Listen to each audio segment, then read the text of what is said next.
جو ہماری پچھلی کلاس ہوئی تھی اس میں ہم لوگوں نے عصر عباسی تک کے شعراء کو کمپلیٹ کر لیا تھا، ہے نا؟ شعراء الشام کو ہم پڑھ رہے تھے، اور وہ عصر عباسی تک کے جتنے اہم ادبا اور شعراء تھے وہ کمپلیٹ ہو گئے۔ ہم پڑھیں گے عصر الاندلسی کے بارے میں۔ دیکھیں، عصر الاندلسی کے کچھ لوگ ہیں جو امپورٹنٹ ہیں، ان کے بارے میں کوشچن آتے ہیں، ٹھیک ہے؟ تو جو امپورٹنٹ چیزیں ہیں اس میں وہ میں آپ کو بتا دوں گا کہ اس کو یاد رکھنا ضروری ہے۔ باقی بہت ساری چیزیں ایسی آئیں گی کہ آپ نہ بھی یاد رکھیں تو چلے گا، ٹھیک ہے؟ چلیں، تو ہم لوگ اسٹارٹ کرتے ہیں اب۔ سب سے پہلے یہاں پہ موجز عن الاندلس، اندلس کے بارے میں تھوڑی بہت چیزیں جان لیتے ہیں۔ آپ کو پتا ہے کہ اندلس کو فتح کس نے کیا تھا؟ طارق بن زیاد رحمۃ اللہ علیہ۔ طارق بن زیاد رحمۃ اللہ علیہ نے، ہے نا؟ کب فتح کیا تھا؟ 92 ہی، 92 ہجری۔ ہے نا؟ اس وقت خلیفہ کون تھے؟ خلیفہ کون تھے؟ عبد المالک ولید بن عبد خالد الملک، بن خالد ہے نا؟ بن ہاں، یہ خلیفہ تھے اس وقت، ٹھیک ہے؟ طارق بن زیاد کس کے حکم سے گئے تھے وہاں پر؟ موسیٰ موسیٰ بن بن نصیر موسیٰ نصیر۔ بن نصیر۔ ہاں، موسیٰ بن نصیر کے حکم سے گئے تھے، ہے نا؟ تو یہ سب کچھ موٹی موٹی باتیں ہیں اندلس کے بارے میں۔ اندلس فتح ہو گیا 92 ہجری میں۔ اس کے بعد جب یہ 711 فتح ہو گیا تو جی بتائیں کیا کہہ رہے ہیں؟ وہ 711 سال ہوگا۔ ہاں، عیسوی کے اعتبار سے، ٹھیک ہے؟ اس کے بعد کیا ہوا وہاں پر کہ حکومت چلتی رہی امویہ کی، پھر اموی حکومت یہاں پہ خلافت ان کی ختم ہو گئی دمشق کے اندر، شام کے اندر، جب عباسی حکومت قابض ہو گئی یہاں پہ۔ اب کیا ہوا، یہ لوگ یہاں سے بھاگے عبد الرحمن داخل صاحب، اور پہنچ گئے کہاں؟ اندلس پہنچ گئے، ہے نا؟ چلیں، کان الملک یومئذ یضطرب بالخلاف بین المزریہ والیمنیہ، اندلس کے اندر مزر، قبیلہ مزر اور جو یمنی قبائل تھے ان کے درمیان حکومت کے لیے جنگیں چلتی رہتی تھی۔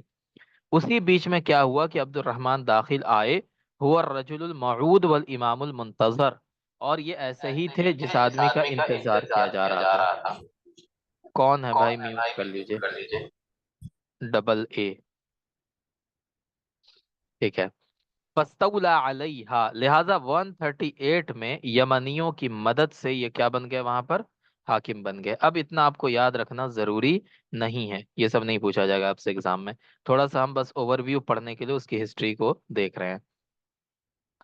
نشر علم بنی امیہ فی قرطبہ بعدما توته المسودہ فی دمشق، اب بنو امیہ کا جو جھنڈا تھا وہ قرطبہ میں لہرانے لگا، ٹھیک ہے؟ اور اس سے پہلے وہ دمشق کے اندر سمٹ چکا تھا، دمشق میں سمٹنے کے بعد قرطبہ میں لہرانے لگا۔ اب کیا ہوا، وہاں پر ان کے اولاد میں سے اور ان کے پوتوں میں سے ایک کے بعد ایک خلیفہ بنتے رہے، اور کتنے بنے؟ 19 خلیفہ۔ کتنے خلیفہ بنے ان کے بنو امیہ کے وہاں پر؟ 19۔ بتائیں، 19 خلیفہ، ہے نا؟ 19 اور کتنے سالوں تک ان کی حکومت رہی؟ 84 و 100 عام، ہے نا؟ 200 عام، 200 200 84 کتنا ہوا بتائیں؟ 284۔ 284 سال، ہے نا؟ 284 سالوں تک ان کی وہاں پہ حکومت رہی، ٹھیک ہے؟ اس کے بعد ان کی حکومت بھی ختم ہو گئی۔ حتی اصابهم داء الامم فتفرقوا الى دویلات صغیرہ کبنی چہور فی قرطبہ وابن عباد فی اشبیلیہ وابن الافتس فی بطلیوس، ٹھیک ہے؟ اس کے بعد امیہ کی جو خلافت تھی وہ ختم ہو گئی، اور چھوٹی چھوٹی حکومتیں وہاں پر بن گئیں، جیسے کہ قرطبہ کے اندر بنو جہور کی حکومت تھی، اشبیلیہ کے اندر ابن عباد کی حکومت تھی، بطلیوس کے اندر ابن الافتس کی حکومت تھی۔ تو یہ سب چھوٹی چھوٹی حکومتیں وہاں پہ بن گئیں، ٹھیک ہے نا؟ اب ایک اور امپورٹنٹ لائن ہے، یہ بہت امپورٹنٹ لائن ہے، یہ کوشچن میں پوچھا جا سکتا ہے۔ بلغت الاندلس الى منابع العلم والفن فی عہد عبد الرحمن الثانی، ٹھیک ہے؟ ایک عبد الرحمن داخل تھے جو آئے تھے، اور یہ عبد الرحمن ثانی ہے۔ اندلس کا جو سب سے عصر الذہبی کہا جاتا ہے، گولڈن پیریڈ کہا جاتا ہے، وہ انہی دونوں لوگوں کا ہے۔ کن کا؟ عبد الرحمن ثانی اور عبد الرحمن ثالث کا، ٹھیک ہے؟ یعنی 206 سے 238 تک ان کا ہے، اور 300 سے 350 تک، ٹھیک ہے؟ تو اندلس کے اندر عبد الرحمن ثانی نے ترقی سٹارٹ کی، اور عبد الرحمن ثالث کے دور میں اندلس کیا بن گیا؟ اندلس گولڈن پیریڈ میں چلا گیا، گولڈن وہ پیریڈ۔ عصر الذہبی، ٹھیک ہے، تو اگر کوشچن میں آ جائے کہ اندلس کا گولڈن پیریڈ کس خلیفے کا ہے، تو وہ کون ہے؟ عبد الرحمن الثالث کا، ٹھیک ہے نا، عبد الرحمن الثالث کا۔ وہاں پہ ہو سکتا ہے آپ کو تینوں نام دے دیں، عبد الرحمن داخل، عبد الرحمن ثانی، عبد الرحمن ثالث، ٹھیک ہے۔ تو گولڈن پیریڈ کس کے دور کو کہا جاتا ہے؟ عبد الرحمن ثالث کے عبد دور الرحمن الثالث. جی۔ هو عصر الذهبي التي بلغت فيه القوة والحضارة والأدب ما كادت تضارع به بغداد، اور اس دور میں طاقت کے اعتبار سے، لٹریچر کے اعتبار سے، کلچر کے اعتبار سے، ہر اعتبار سے اندلس ایسا ترقی کر گیا تھا جیسے کہ وہ بغداد تھا، ہے نا، جس طرح سے بغداد ترقی کر گیا تھا اسی طرح یہ بھی۔ چلیں، ان عبد الرحمن الناصر الاولى ان يكون من الملوك العصر الحديث لا من ملوك القرون الوسطى۔ چلیں اس کو ہٹائیں۔ اس میں لکھا ہوا کہ عبد الرحمن ناصر یہ عصر حدیث کا پہلا بادشاہ تھا۔ اب یہ سب آپ کو یاد رکھنے کی ضرورت نہیں ہے، ٹھیک ہے، جو امپورٹنٹ لائن ہوگی میں خود ہی بتا دوں گا۔ یہ دیکھیں یہ لائن ہے کہ صفت اذہانہم ووجدت اوزان العروض اما تقتضیہ فاستحدث الموشح والزجل باللغت الفصحى۔ دو عربی شاعری کی قسم موشح اور زجل، یہ دونوں کہاں وجود میں آئے؟ اندلس کے اندر، ہے نا، اندلس کے اندر یہ دونوں شاعری کی قسم وجود میں آئی ہے، ٹھیک ہے۔ اب یہاں پہ دیکھیں موشحات کیا ہوتے ہیں۔ دیکھیں موشح بنا کس سے ہے؟ وشاحن سے۔ وشاح کس کو کہتے ہیں؟ عورتوں کا ہار، جو نعت. ہار ہوتا ہے نا، ہار، ٹھیک ہے، اس کو کہتے ہیں وشاح المرأة، عورتوں کے ہار کو، ٹھیک ہے۔ چلیں اسی سے بنا موشح بنا ہے نا۔ موشحات کیا ہے؟ یہ شکل من اشکال شعر ابتکرہ اہل الاندلس لرغبتہم فی التجدید، تجدید ہے یہ ایک ایسی شاعری کی قسم ہے جو اندلس میں ایجاد ہوئی ہے۔ کہاں ایجاد ہوئی ہے؟ اندلس کے اندر، ہے نا۔ الموشہ منظومۃ شعریۃ مؤلفۃ من 14 بیتا علی الاکثر، اس میں زیادہ سے زیادہ کتنے شعر ہو سکتے ہیں؟ 14 بیت ہو 14. سکتے ہیں، ٹھیک ہے، 14 بیت ہو سکتے ہیں۔ نشأت الموشحات فی الاندلس اواخر القرن الثالث الہجری، یہ بہت امپورٹنٹ ہے، اس کو یاد رکھیے گا۔ موشے کی ابتدا کب ہوئی ہے اندلس کے اندر؟ تیسری صدی ہجری میں یا 9ویں صدی عیسوی میں، ہے نا۔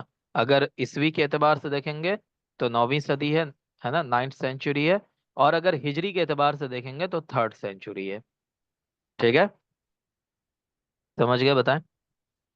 جی سر. تعرف الموشحات، موشحات کی تعریف کیا کی جاتی ہے؟ انہا کلام منظوم علی وزن مخصوص، کہ یہ ایک منظوم کلام ہے اور مخصوص وزن پر ہوتا ہے نا۔ اب اس کے بارے میں تھوڑا سا ہم ڈیٹیل آپ کو بتائیں گے۔ اول من ابتداء الموشح مقدم بن معافی الغریری، یہ نام یاد رکھیے گا۔ موشح کی ابتدا جس نے کی ہے اس کا نام کیا ہے؟ مقدم بن معافی، ٹھیک ہے، مقدم بن معافی۔ مشہور جو موشح کے شعراء ہیں، عبادہ بن ما السما ہے، ان کا نام ضرور یاد رکھیے گا۔ اس کے بعد ابن عبد ربی ہیں، ان کا نام یاد رکھیے گا، ابن الخطیب اندلسی، یہ 3 نام یاد رکھیے کافی ہے، ٹھیک ہے۔ عبادہ بن ما السما، ابن عبد ربی، ابن الخطیب اندلسی اور مقدم بن معافی اس کا کیا ہے؟ موجد ہے، جس نے اس کو اسٹارٹ کیا ہے، ٹھیک ہے۔ سمجھ گئے؟ یہ جی. 4 نام یاد رکھیے گا موشے کے اندر۔ اب ازجال کے اندر آ جائیں۔ الزجل هو الصوت المردد، زجل کس کو کہتے ہیں؟ اصل میں زجل کہتے ہیں کوئل کی جو آواز ہوتی ہے نا، ٹھیک ہے، کوئل کی آواز جی. کیسی ہوتی ہے کہ کوئل ایک بار بولتی ہے کو، پھر وہ آواز کئی بار سنائی دیتی ہے کو کو کو کر کے، ہے نا، تو وہ اس آواز کو کیا کہتے ہیں؟ زجل کہتے ہیں، سمجھ گئے؟ قد ظہر اول مرۃ فی الشعر العربی فی بلاد الاندلس، یہ بھی اندلس کے اندر ہی اسٹارٹ ہوئی۔ اول من انشد و تغنى به الشاعر العربی، کون ہے بھائی؟ میوٹ کو. میوٹ کر لیجئے اپنے بچوں کو سنبھال رہے ہیں. ارے فیصل اس کے صاحب میوٹ کر لیجئے۔ سب سے پہلے ہے نا جس نے اس شاعری کے اسٹارٹ کیا اس کا نام کیا ہے؟ ابو بکر بن قزمان۔ زجل کی ابتدا کس نے کی؟ ابو بکر بن قزمان نے، اور موشے کی ابتدا کس نے کی؟ مقدم بن معافی نے، ٹھیک ہے۔ مقدم بن معافی، ابو بکر بن قزمان، یہ دونوں نام ہیں۔ اور اس کی ابتدا کب ہوئی ہے؟ قرن الخامس الہجری میں۔ عیسوی کے اعتبار سے اگر دیکھیں گے تو 12 کب ہوئی ہے؟ 12 میں، ٹھیک ہے؟ چلیں، واشتہر به ابن رشد و ابن قزمان، ابن قزمان تو وہی ہے جس نے اس کی ابتدا کی ہے، اور ابن رشد بھی زجل کے اندر بہت مشہور ہیں، ٹھیک ہے؟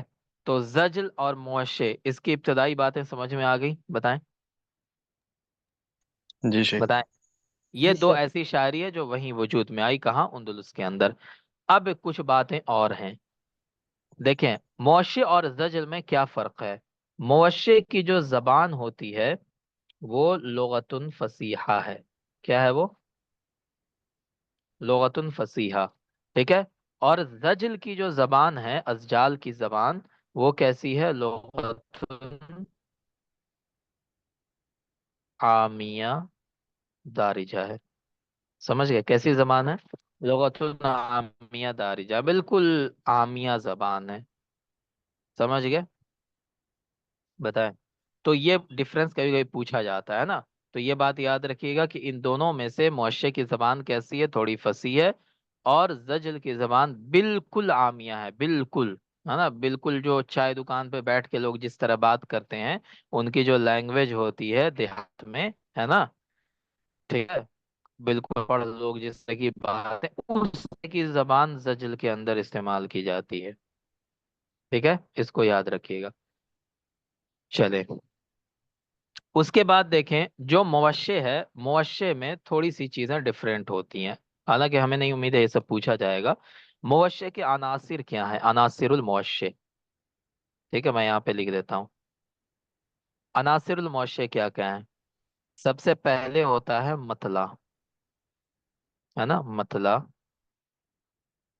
قفل، خرجہ، یہ 3 اصطلاحات ہیں، ٹھیک ہے؟ اس کے علاوہ جو اصطلاحات ہیں وہ بھی میں بتا رہا ہوں، دور، سمت، بیت، ٹھیک ہے؟ یہ 6 اصطلاحات ہیں جو معاشرے کے ساتھ خاص ہوتی ہیں، ہے نا؟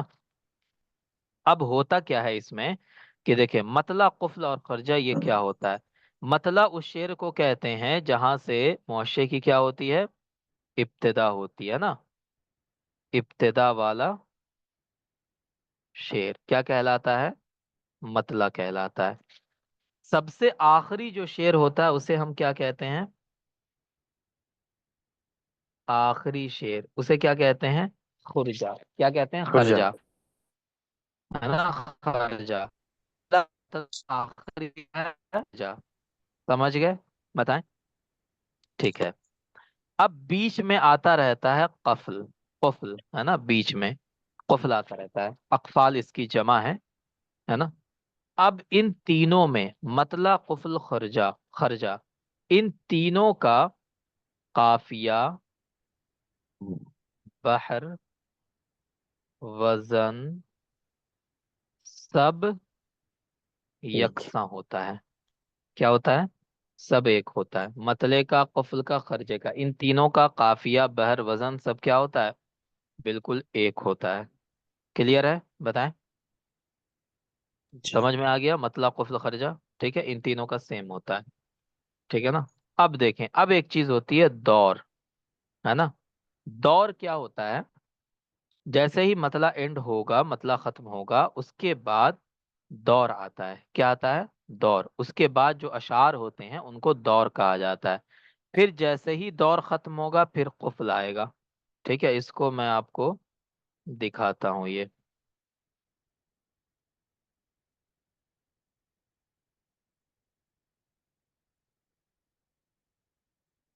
دیکھیں، یہ آپ کو دکھ رہا ہے؟ یہ آپ لوگوں کو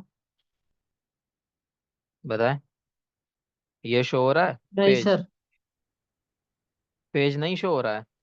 نہیں سر۔ نہیں سر، نہیں۔ اچھا ایک منٹ،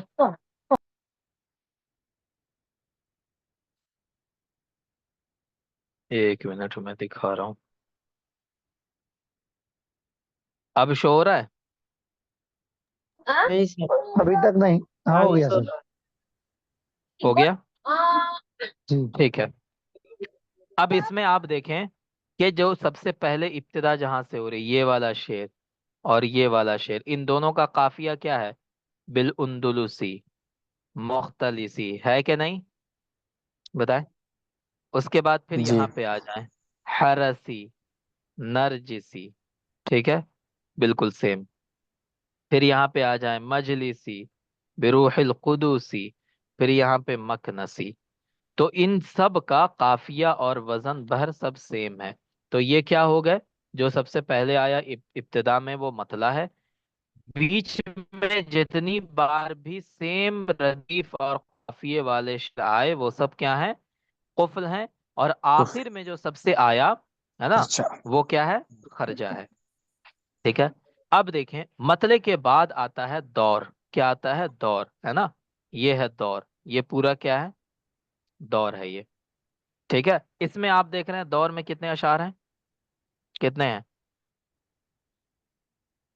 تین تین تین ہے. اشعار ہے نا، ہاں، دور کے تین اندر تین اشعار ہیں، ٹھیک ہے، تین ہے۔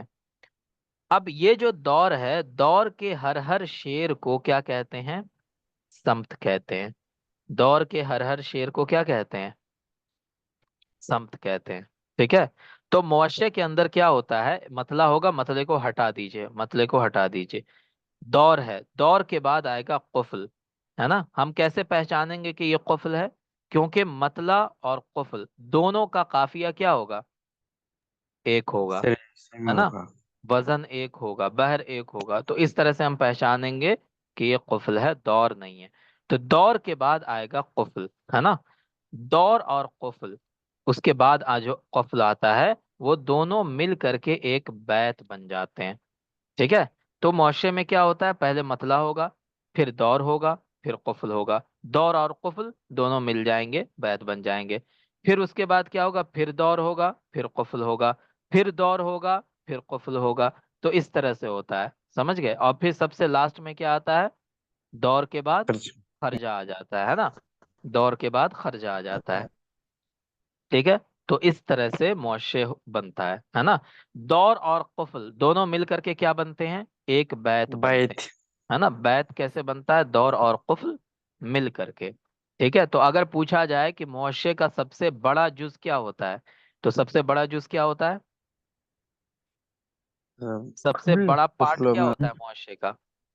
معاشرے کا سب سے بیت بڑا کل پارٹ بیت ہوتا ہے نا، By ہاں، سب سے بڑا by کیا ہوتا ہے؟ سب سے بڑا بیت ہوتا door ہے۔ بیت کے اندر کیا ہے؟ by قفل بھی ہے اور کفل